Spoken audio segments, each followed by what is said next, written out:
Final revision में आपका स्वागत है और मैं हूं यश। इस वीडियो में हम मार्च माह के साइंस एंड टेक्नोलॉजी के सारे करंट अफेयर्स देखेंगे। सबसे पहले जानते हैं इंडिया भूटान सैटेलाइट के बारे में। इसे INS-2B के नाम से भी जाना जाता है, जिसका फुल फॉर्म है ISRO nano satellite 2 for Bhutan.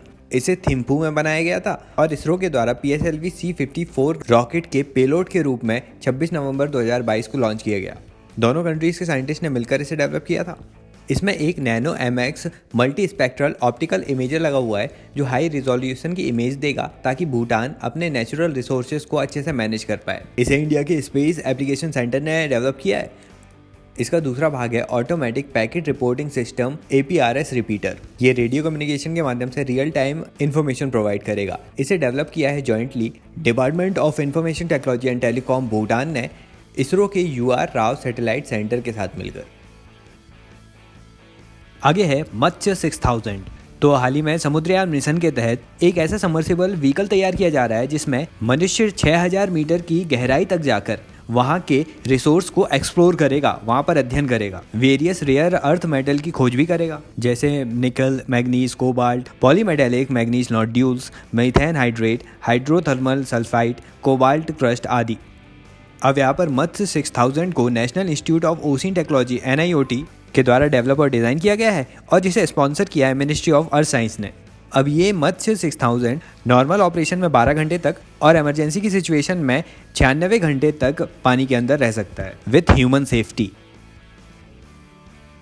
आगे बात करते हैं आरुद्रा रडार के बारे में। हाल ही में डिफेंस मिनिस्ट्री ने 2 कॉन्ट्रैक्ट साइन किए हैं भारत इलेक्ट्रॉनिक्स लिमिटेड के लिए ताकि इंडियन एयरफोर्स को आरुद्रा रडार वार्निंग रिसीवर प्राप्त हो सके।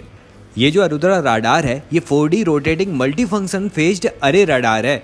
मतलब इसे एक एंगल पर स्टेबल भी रख सकते हैं या फिर 360 डिग्री घूम भी सकता है ये। अब इसमें किसी भी ऑब्जेक्ट को वह कितनी दूर है, कितने एंगल पर उपस्थित है, उसका एलिवेशन कितना है, इन चीज़ों का डिटेक्शन और ट्रैकिंग की जा सकती है। ऑब्जेक्ट की वेलोसिटी भी पता चल जाती है। ये भी आइडेंटिफाई कर पाता है ये कि कोई भी ऑब्जेक्ट दुश्मन देश का है या फ्रेंडली कंट्री का है। इसे डेवलप और डिज़ाइन किया गया है DRDO defence research and development organisation के द्वारा। मैन्युफैक्चर किया गया भारत इलेक्ट्रॉनिक्स लिमिटेड के द्वारा। तो ये था आरुद्रा रडार। आगे बात करते हैं IPCC की 6th असेसमेंट रिपोर्ट के बारे में। इसे IPCC AR6 सिंथेसिस रिपोर्ट भी कहते हैं। IPCC ने इस रिपोर्ट में पॉलिसी मेकर्स का ध्यान क्लाइमेट चेंज के रियल एस्पेक्ट्स पर केंद्रित करने का प्रयास किया है। इसमें क्लाइमेट चेंज के क्या इम्पैक्ट हैं, फ्यूचर रिस्क क्या है और उसके सॉल्यूशन क्या हो सकते हैं, इन चीज़ों को एड्रेस किया गया। रिपोर्ट कह रही है कि ग्रीन हाउस गैसों का एमिशन बढ़ रहा है, इसके चलते ग्लोबल वार्मिंग 1 डिग्री सेल्सियस तक बढ़ आएगी 2030 से 35 के बीच। सन 1850 से 1900 को बेस पॉइंट माना जाए तो अभी तक हम 1.1 डिग्री सेल्सियस एमिशन के द्वारा इंक्रीज कर चुके हैं टेम्परेचर। यदि ऐसे ही चलता रहा तो सन 2100 तक 3.2 डिग्री सेल्सियस बढ़ जाएगी ग्लोबल वार्मिंग। यदि इस टेम्परेचर को 1.5 डिग्री सेल्सियस तक ही लिमिट करके रखना है तो हमें 2030 तक एमिशन में रिडक्शन करना होगा 43% का और 2035 तक एटलीस्ट एमिशन में 60% का रिडक्शन लाना होगा 2019 के कंपैरिजन में। अब क्लाइमेट में चेंज होने के चलते फूड इनसिक्योरिटीज आएंगी, वाटर शॉर्टेज हो सकता है, इकोनॉमिक लॉस एंड डैमेज भी देखने मिलेगा हमें।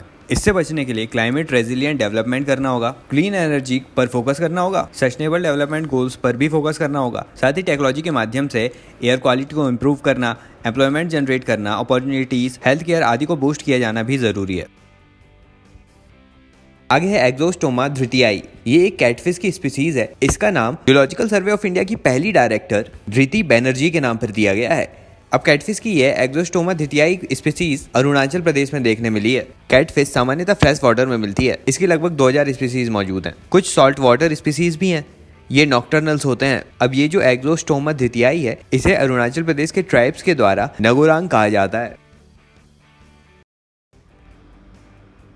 आगे बात करते हैं सेमीकंडक्टर के बारे में। तो इंडिया और US ने एक MOU पर साइन किया है। इसमें साथ में मिलकर सेमीकंडक्टर्स को बनाने की बात की जा रही है।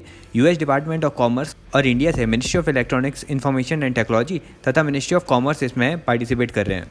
अब जो सेमीकंडक्टर होता है ना वो स्पेसिफिक इलेक्ट्रिकल प्रॉपर्टी रखता है। ये कंडक्टर और इंसुलेटर के बीच का काम करता है। सेमीकंडक्टर के माध्यम से ये डायोड, इंटीग्रेटेड सर्किट, ट्रांजिस्टर आदि बनाए जाते हैं। मोस्ट कॉमनली यूज सेमीकंडक्टर हैं गैलियम आर्सेनाइड, जर्मेनियम और सिलिकॉन। सिलिकॉन का यूज़ इलेक्ट्रॉनिक सर्किट फैब्रिकेशन में किया जाता है और गैलियम आर्सेनाइड का use solar cell, laser diode आदि में होता है। आगे बात करते हैं हर पेमेंट डिजिटल मिशन के बारे में। इसे आरबीआई ने लॉन्च किया है एक मिशन के रूप में, जिसमें हमारी कंट्री के हर एक सिटीजन को डिजिटल पेमेंट का यूज़र बनाना है। हाल ही में डिजिटल पेमेंट अवेयरनेस वीक भी चल रहा था 2023 का, जिसकी थीम थी adopt digital payment and teach others also. ये मिशन 2025 तक चलेगा। हर एक नॉन यूज़र को यूज़र बनाना है डिजिटल पेमेंट का। अब आगे आरबीआई 75 डिजिटल विलेजेस भी बनाएगा हमारे आज़ादी के 75 वर्ष होने के उपलक्ष्य में। इसमें पेमेंट सिस्टम ऑपरेटर 75 विलेजेस को लेंगे और उन्हें डिजिटल पेमेंट के लिए एनेबल बनाएंगे। आगे जानते हैं H3N2 के बारे में। ये हांगकांग फ्लू है। हाल ही में the Indian council of medical research ने कहा है कि जो लोगों को नॉर्मली कफ हो जाता है, फीवर हो जाता है, खांसी हो जाती है, हो सकता है उसका कॉज ये H3N2 वायरस हो। इससे मनुष्य को रेस्पिरेटरी इलनेस होती है।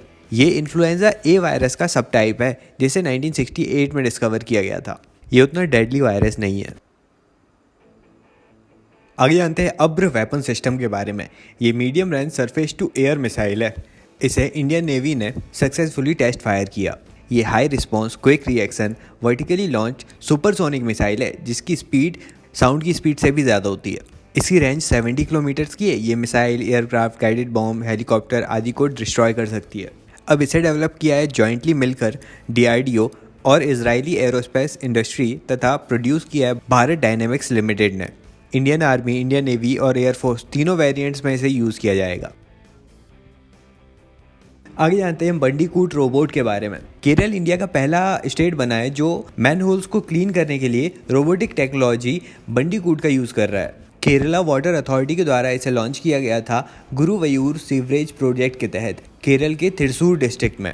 इसे डेवलप किया है केरल बेस्ड जेन रोबोटिक्स ने, जो कि एक टेक्नोपार्क बेस्ड कंपनी है। इन्होंने वर्ल्ड का पहला रोबोटिक स्कैवेंजर डेवलप किया है, जो है बंडीकूट।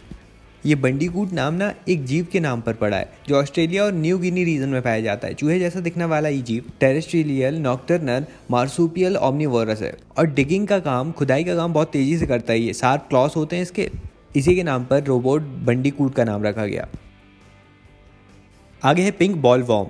जेनेटिकली इंजीनियरिंग अप्रेजल कमेटी ने रिसेंटली अप्रूव किया है कि हरियाणा हिसार में pink ball warm resistant GM cotton का फील्ड ट्रायल किया जा सकता है। ये pink ball warm most destructive paste है कॉटन के लिए। इंडिया की ही नेटिव स्पीसीज है। कपास की फसल को एकदम नष्ट कर देता है।